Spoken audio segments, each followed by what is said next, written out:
Olá pessoal, tudo bem? Rose Sakamoto, nutricionista. Hoje eu vou falar para vocês um tema bem assim polêmico e interessante, que é como eliminar peso, né? Então vamos lá. Antes de a gente falar de como eliminar peso, a gente tem que pensar por que você ganhou peso, né? Por que você ganhou peso na sua vida? Existem alguns fatores na vida da gente que a gente fez a gente ganhar peso. Pode ter sido por causa de uma gestação, pode ter sido que na infância você era gordinho, depois você emagreceu na fase do estirão e depois você voltou a ganhar peso. Pode ser que tenha um efeito do casamento, quando você entrou na faculdade, ou quando tem acontecido algum fato na sua vida. Então, por exemplo, quando você perdeu alguém querido por morte, ou você tinha uma empregada muito querida, ou morava numa cidade e depois veio morar em outra, né? Então, tudo isso são fatores que fazem com que a gente ganhe peso. E por que isso é importante? Porque mediante a isso, a gente vai ter algumas estratégias, né? Algumas estratégias nutricionais mediante ao que foi acontecendo, né? Eu falei da gestação, tem a gestação também, né? Tem aquelas pessoas que têm as doenças autoimunes também, que tá ligado. Então, por exemplo, diabetes, lúpus, a doença de Hashimoto, tá? E também tem o fator da hereditariedade, que a gente não pode esquecer. Então, às vezes você tem genes, né? Quem já ouviu algumas aulas minhas, a gente sabe que a gente tem a epigenética. A epigenética é a situação em que você pode, mediante o seu hábito alimentar, sua condição de vida, você pode silenciar ou não esses genes, essa parte do do polimorfismo, tá? Então, quer dizer que a genética depende da epigenética, essa epigenética depende do teu estilo de vida, que vai silenciar esse polimorfismo. Vou falar então de algumas estratégias que eu acho bem interessante com relação à eliminação de peso. A primeira delas é a carga glicêmica. Lembra que eu já expliquei para vocês o que é a carga glicêmica? Então, carga glicêmica é o seguinte: carga glicêmica é o tempo e o quanto ele tem de carboidrato, o tempo que ele vai demorar para virar açúcar na sua corrente sanguínea. Então, isso é carga glicêmica. Índice glicêmico é só quanto ele tem a quantidade de calorias, só quanto ele tem de carboidrato naquele alimento. Então, o que é importante a gente saber é o quanto que tem de carga glicêmica. Então, para a gente ter uma dieta interessante, a gente tem que contar a carga glicêmica desses alimentos. Por isso que a gente tem a dieta low carb, que a gente vai falar um pouquinho mais pra frente. Bom, a gente vai falar também das gorduras boas. Isso é uma outra estratégia para a gente melhorar a eliminação de peso. Então, quem são as gorduras boas? Lembram? As castanhas, os óleos, os azeites, principalmente o extra virgem. A gente também tem o óleo de girassol, de chia, que também são muito importantes. Quero falar de uma situação agora, eu quero que você pense se você está nessa situação.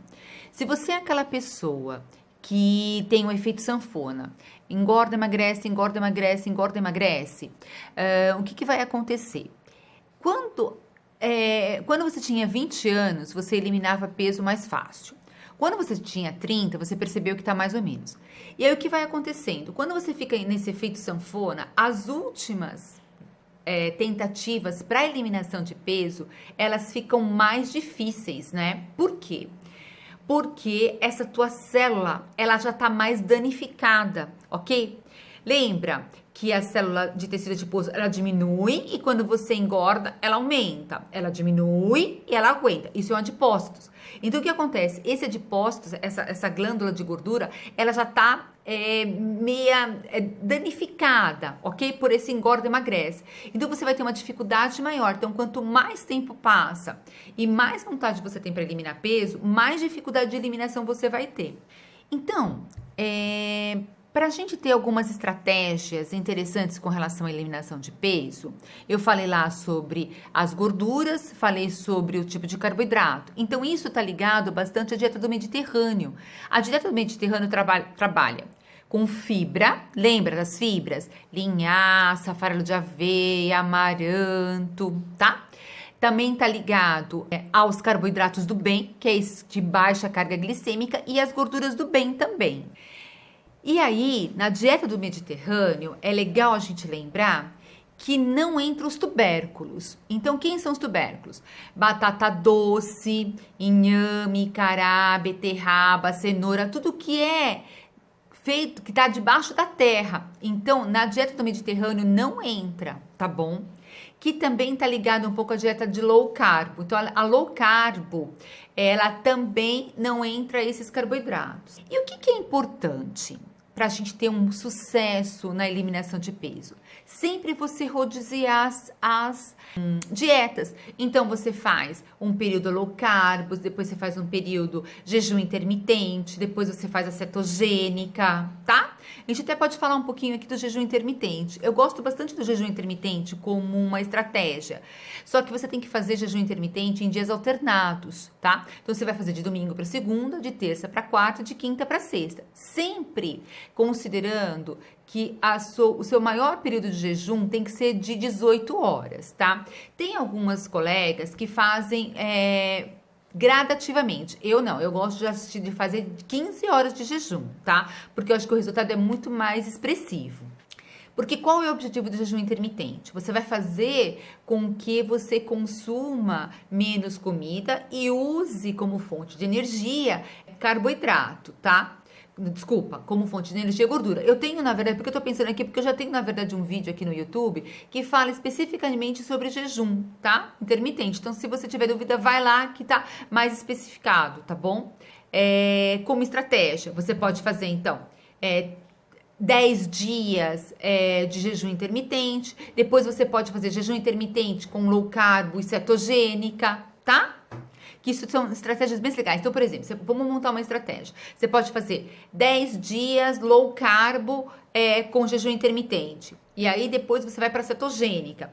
A cetogênica, lembre-se, não pode consumir embutidos. Então, não pode comer mortadela, linguiça, salame, ok? Porque essas são as gorduras do mal. Então, a gente sempre preconiza a gordura do bem, que são as gorduras da carne branca, peixe, ovos. Então, lembrando, não valem os embutidos. Então, você sempre vai dar preferência para as carnes brancas. Outra dica bem legal é a gente usar chás durante o dia. Então, você pode usar chá, por exemplo, eu gosto bastante de chá de moringa, de canela. Por quê?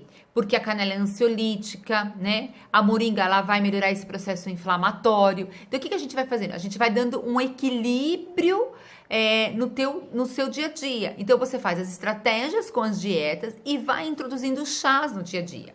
Lembre-se que chá, o importante seria não adoçar, tá? Outra coisa importante, voltando lá no jejum. O jejum, ele não é quebrado quando você toma café, chá sem açúcar. Você colocou açúcar, colocou carboidrato, quebrou, tá bom? Quebrou o jejum, tá bom? Por isso que é importante também, quando você volta do jejum, principalmente na hora do almoço, não comer carboidrato, né? Ou comer o carboidrato, tudo bem. Então, você pode ficar numa dieta mais verdura e proteína. Pessoal, então, para hoje era isso. Me siga no Instagram, eu tenho meu canal lá no Telegram, vai lá no Telegram, tem um monte de coisa legal. É um grupo, na verdade, VIP, onde eu coloco as coisas mais específicas, tá bom? E me indiquem, me curtem, tá?